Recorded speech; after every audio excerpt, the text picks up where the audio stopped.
तो यहाँ पर ही हमारे डिज़ाइन के नमूने डिज़ाइन या नमूने हमारे कंप्लीट हुए, इसके टाइप्स हमने किए। अगला जो एलिमेंट है हमारा वो है टेक्सचर। डिज़ाइन के बाद में अगला जो कला का जो तत्व है वो क्या है हमारा, फोर्थ है वो टेक्सचर है। टेक्सचर यानी बनावट।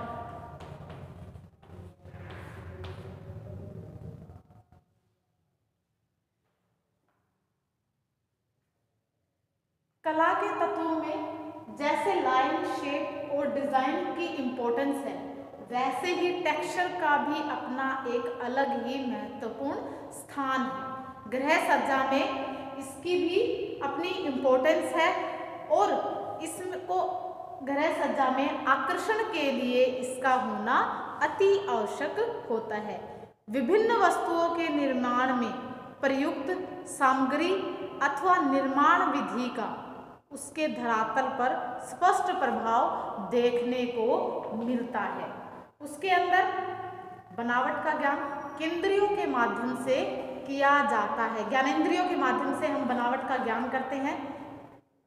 बनावट यानी टेक्सचर को हम कैसे फील करते हैं, कैसे करते हैं, कैसे पता लगाते हैं। कई बार हम टेक्सचर को देखकर भी पता लगाते हैं कि किस प्रकार का टेक्सचर है। जैसे कि आप किसी के फेस पे हाथ रखते हैं कि बड़ी सॉफ्ट स्किन है, बड़ी हार्ड है और रूखी रूखी त्वचा है, तो वो क्या है हम छूने से पता लगा लेते हैं। कई बार देख के भी हमें पता चल जाता है कि ऐसे फील हो रहा है कि ये तो चुभेगा, जैसे मुझे सरफेस इसका अच्छा नहीं है, तो वो क्या है टेक्सचर होता है। जैसे कि चिकना और रुखड़ी, कोमल, कठोर, मुलायम, ये क्या होती हैं, कोई भी जो वस्तु होती है, कोई भी वस्तु उसका जो ऊपरी एरिया होता है, उसकी जो सरफेस होती है वो क्या है, टेक्सचर कहलाती है।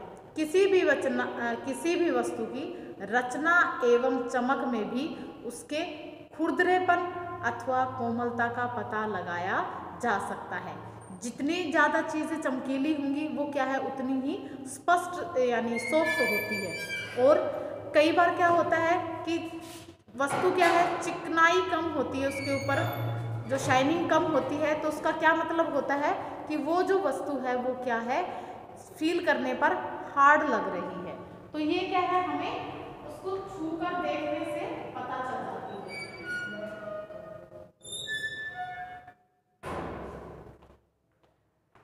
बनावट का उपयोग हम पर्दे, ड्रेपरीज वगैरह जो होती है, दरी, कालीन, bed cover, cushion cover, pillow cover और अन्य प्रकार की जो भी सजावट के लिए सामग्री है उनमें हम टेक्सचर का प्रयोग करते हैं। हम मोस्टली क्या प्रेफर करते हैं कि जैसे फर वाली चीज़ें हैं तो वो हमें मुलायम दे, जहाँ पर हम ज़्यादा टच होते हैं तो वहाँ पर क्या कोशिश करते हैं कि सॉफ्ट हो, कि हम जहाँ बैठे तो हमें चुभे ना वो चीज़ें, तो वो क्या है टेक्सचर। तो टेक्सचर का भी क्या है गृह सज्जा में एक इम्पोर्टेंट रोल होता है। अगला जो हमारा इसके अंदर है वो है कलर।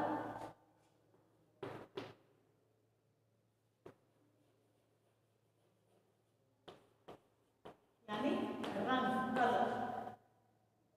रंग का एक बहुत ही ज्यादा कला के जो रंग कला के तत्वों में सबसे इम्पोर्टेंट जो रोल है वो किसका है, कलर का है। आप रेखाएं कितनी ही अच्छी ले लो, उसके अंदर शेप ले लो, उसके अंदर टेक्सचर ले लो, डिज़ाइन ले लो, बड़े सुंदर आपने बनाए हैं, लेकिन अगर उसका कलर अच्छा नहीं होता है तो क्या है वो अच्छा नहीं लगता है। आप कहीं भी जाते हैं सबसे पहले आप क्या चीज़ को देखकर अट्रैक्ट होते हैं, किस चीज़ को देखकर मोहित हो जाते हैं, सबसे पहले हम क्या देखते हैं, कलर को देखकर इम्प्रेस हो जाते हैं कि वाह कितना अच्छा इसका कलर है। इस दूर से भी हम जाते हैं तो देख लेते हैं वो कलर कितना अच्छा लग रहा है, इस घर का कलर कितना अच्छा लग रहा है, इस ड्रेस का कलर कैसा लग रहा है, इसके घर के कर्टन है वो, इसके कलर कॉम्बिनेशन है वो कितना अच्छा है। तो क्या है सबसे जो इम्पोर्टेंट रोल है वो गृह सज्जा में कलर्स का होता है, कला के तत्वों में, जिसे हम कदापि भी नकार नहीं सकते कि इसका रोल इम्पोर्टेंट नहीं है।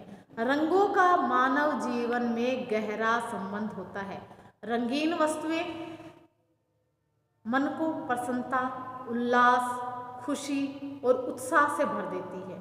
जरा सोचे, यदि रंग नहीं होते हमारी ज़िंदगी कैसे होती। पहले आप देखते थे कल ब्लैक एंड वाइट मूवीज़ देखते थे, अब आप उसको देखते हो?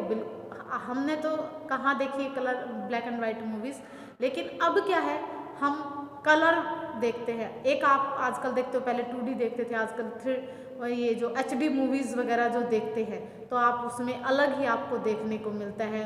उसकी जो क्वालिटी होती है कितनी अच्छी होती है, तो वो किसके द्वारा लगती है हमें? कलर्स के द्वारा। कलर के द्वारा क्या है, अच्छी लगती है। यदि हमारी ज़िंदगी में कलर नहीं होते तो क्या होता? जो हमारा जीवन है वो नीरस और उबाऊ, उदासीन होता। प्रकृति ने स्वयं विभिन्न प्रकार के रंगों से अपनी जो कलाकृतियाँ हैं उनको सजाया है, संवारा है। चाहे पेड़ पौधे हों, जीव जंतु हो, पशु पक्षी हों, फूल पत्तियाँ, मछली, ये सारी चीज़ें हैं, इनमें आपको विभिन्न प्रकार के रंग देखने को मिलती हैं। मछली का रंग है, तोते का जो कलर है, मोर का जो रंग है, वो उसके जो गर्दन का जो कलर होता है, हम देखते कितना अच्छा लगता है। तो ये सारे जो क्या है, प्रकृति ने भी जो प्रकृति में जो विद्यमान चीज़ें हैं उनका कलर देखकर भी हम किस प्रकार से आनंदित और उत्साहित हो जाते हैं। परंतु ध्यान दें, अगर सुंदर रंगों के उचित मेल से घर सजाया, यदि उचित मेल से घर सजाया गया हो तो वो सुंदर लगता है। यदि उसे उटपटांग बिना सोचे समझे हम सजा देते हैं, कोई भी कलर कहीं भी कर देते हैं, तो वो अच्छा नहीं लगता है।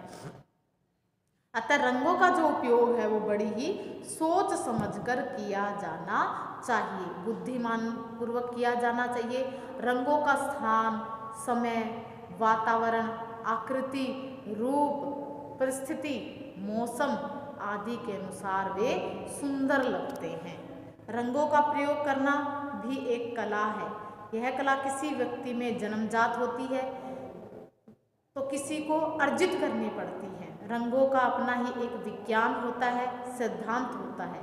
रंगों के सिद्धांत की जानकारी हासिल करने के लिए रंगों का प्रयोग करना, अगर उसको रंगों के सिद्धांतों के बारे में नॉलेज है तो वो क्या कर सकता है, रंगों के संयोजन को जान सकता है, कलर कॉम्बिनेशन जो होता है उसको वो अच्छी प्रकार से जान सकता है और गृह सज्जा में उसका उपयोग कर सकता है। जैसे कि कर्टेन, जैसे कि कमरे की दीवारें किस कलर की है, उसके फर्नीचर किस कलर का होगा, उसके कर्टेन्स हैं वो किस प्रकार के होंगे। तो ये सारी चीज़ें क्या है, जब जिसको नॉलेज होती है तो वो क्या करते हैं, उसको अपनाते हैं। रंगों का व्यक्ति के मन पर गहरा प्रभाव पड़ता है।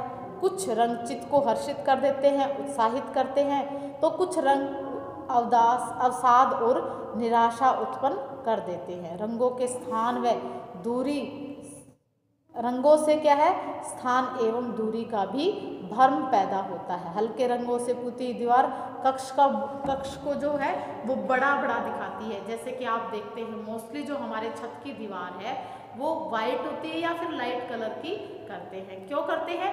क्योंकि वो क्या लगे, हमें बड़ी बड़ी लगे, छोटेपन का आभास ना हो। अगर हम रंग कमरे में हल्के रंग करते हैं तो वो हमें बड़ा बड़ा दिखता है। अगर उसमें हम डार्क कलर्स का प्रयोग करते हैं, गहरे रंगों का प्रयोग करते हैं, तो वो हमें छोटा कमरा लगने लग जाता है। तो कलर्स के द्वारा भी हम दूरी का आभास होने लग जाता है, पास का आभास होता है। तो कलर्स के द्वारा ये चीज़ें हमें फील होती हैं। रंगों के बारे में हम आगे और जानेंगे कि रंग किस प्रकार के होते हैं, कौन कौन से होते हैं, वो आगे की क्लास में करेंगे।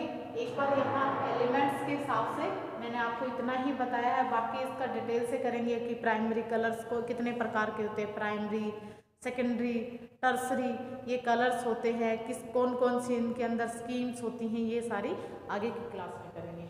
अगला जो इसके अंदर तत्व है वो है स्पेस है, हमारा ओपन स्पेस, रिक्त स्थान।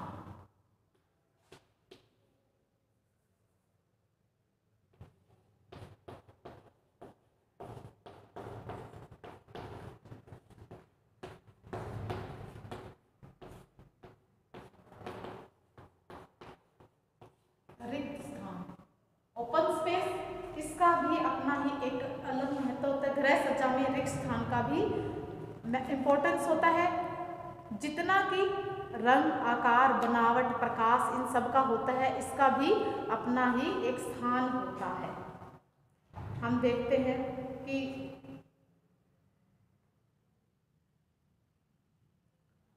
रिक्त स्थान प्रशंसा एवं शांति का भाव प्रकट करते हैं। ये हमें खुशी देते हैं और शांति का भाव प्रकट करते हैं। इससे कक्ष में पूर्णता एवं वैभवता आती है, उसकी वृहत्ता में वृद्धि होती है। कक्ष की सजावट इस तरह से की जानी चाहिए कि उसमें कुछ रिक्त स्थान अवश्य ही बच जाए। ये ना हो कि पूरा हमने उसको खचाखच भर दिया है, ऐसा नहीं होना चाहिए। पूरा कमरा यदि सामान से भर जाएगा, सजावटी वस्तुएं, चित्रों, पेंटिंग आदि से अगर उनको भर दिया जाता है तो कमरा कमरा न होकर, आपको बताया था कि वो एक चित्रशाला लगने लग जाती है। इसलिए कमरे में ओपन स्पेस भी होना चाहिए। घर है उसके अंदर ओपन स्पेस होने चाहिए। इसमें कलात्मक वस्तुओं की सुंदरता कक्ष की सौंदर्य एवं आकर्षण को बढ़ाने में असमर्थ हो जाती है। इतना ही नहीं, ये देखने वालों के मन में अशांत, बेचैनी, व्यग्रता एवं असंतोष भर देती है। कक्ष में बहुत अधिक सामग्री होने से वो सुंदर नहीं लगते हैं, वो क्या लगने लग जाते हैं, भद्दे दिखाई देते हैं। साथ ही कक्ष की साफ सफाई करने में भी दिक्कतों का सामना करना पड़ जाता है।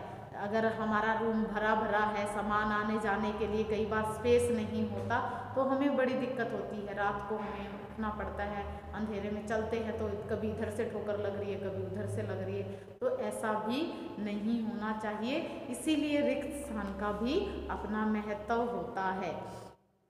चाहे पेंटिंग्स की बात करते हैं, दीवारों के ऊपर पेंटिंग्स है, ये नहीं है एक ही सब दीवारों को फुल खचाखच भर रखा है, ऐसा नहीं होना चाहिए। तो ये सारी चीज़ों का हमें, इन सारी बातों का हमें ध्यान रखना चाहिए। कमरे में स्थान की रिक्तता सादे कालीन, खाली दीवार एवं कम फर्नीचर रख कर भी की जाती है। विपरीत दीवारों में दर्पण, कांच आदि का उपयोग करके कमरा बड़ा दिखाया जा सकता है और भव्य भी दिख सकता है। भवन निर्माण में बड़े बरामदे, बालकनी, गैलरी, पोर्च, उद्यान, सीढ़ियों के नीचे की खाली जगह, आंगन आदि में रिक्त स्थान में वृद्धि कर कर की जा सकती है। इनमें क्या बनाकर, आंगन आदि बनाकर रिक्त स्थान में वृद्धि कर सकते हैं। जैसे कि हमने घर में क्या बना लिया, चारों तरफ बाउंड्री नहीं रखी, बीच में आंगन नहीं रखा और पोर्च एरिया भी नहीं रखा और उसके अंदर हमने कहीं से आने जाने के लिए जगह नहीं, तो वो क्या लगने लग जाता है, हमें एक गुंबद सा, जैसे कि उसमें दम घुटने लग जाता है। कई बार आप देखते हो कि बंद घर होता है, कहीं से वेंटिलेशन का नहीं होता, खिड़की दरवाजे नहीं होते, तो हमें घुटन होने लग जाती है उसमें। और एक होता है कि बरामदा बड़ा है, उसमें अंदर आंगन बड़ा है, चारों तरफ बालकनी है उसके अंदर, उसके चारों तरफ, तो वो घर हमें क्या लगता है, खुला खुला और एक अलग ही संतोष प्रदान करता है। तो इस प्रकार से भवन निर्माण करते समय इन सभी बातों का हमें ध्यान रखना चाहिए कि हमें घर के अंदर ज़्यादा से ज़्यादा रिक्त स्थान रखना चाहिए। तो इन कला के तत्वों को लेकर, इन एलिमेंट्स को लेकर हम क्या कर सकते हैं, गृह सज्जा कर सकते हैं। गृह सज्जा में इन एलिमेंट्स का एक इम्पोर्टेंट रोल होता है। तो हमने कौन कौन से एलिमेंट्स की बात की, line, shape, colour, texture, open space, इन सभी की कलर्स, इन सभी की हमने बात की। तो ये थे हमारे एलिमेंट्स ऑफ आर्ट्स थे। तो इनको क्या है, यहीं आज के लिए हम इतना ही करेंगे, ये हमारे यहीं पर कंप्लीट हो गए हैं। Okay, bye, have a nice day.